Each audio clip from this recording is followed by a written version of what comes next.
সরস্বতী পুজো তো এসেই গিয়েছে আর আমি বেরিয়েছিলাম একটু মার্কেটিং করার জন্য। তো যাবার পথে আমাদের এখানে যে পটুয়াদাটা ঠাকুর তৈরি করে সেইখানে দাঁড়িয়ে পড়লাম। কারণ খুব সুন্দর সুন্দর ঠাকুর হয়েছে, তাই ভাবলাম চলো একটু ঘুরেই আসি। তাই জন্য দেখলাম ঢুকে খুব সুন্দর লাগছিল। আর অনেক ঠাকুর বানিয়েছে, অনেক ঠাকুর রেডি হয়েছে, অনেক ঠাকুর এখনও পর্যন্ত বাকি রয়ে গেছে। তো যাই হোক, এই যে দেখো কত সুন্দর সুন্দর ঠাকুর তৈরি করেছে। আর আমাদের এখানে এই পটুয়াদারটা অনেক নামও আছে, কলকাতার বিভিন্ন জায়গায় কিংবা আমাদের হাওড়া জেলার বিভিন্ন জায়গায় ওনার ঠাকুর যায়। কালীপদধারা অ্যান্ড সন্স, যারা জানবে অবশ্যই জেনে থাকবে হয়তো। যতই মডার্ন ঠাকুর করুক না কেন, এই যে আগেকার দিনের বাসন্তী কালার আর সাদা কালারের যে শাড়ি পরা ঠাকুরগুলো, সেগুলো আলাদাই সুন্দর দেখতে লাগে। আর আমার বাপের বাড়িতেও কিন্তু সরস্বতী পুজো হবে, আমার ভাই করে।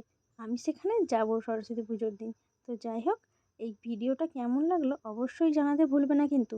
আর লাইক আর কমেন্ট শেয়ার অবশ্যই করে দিও। ততক্ষণে সবাই ভালো থেকো।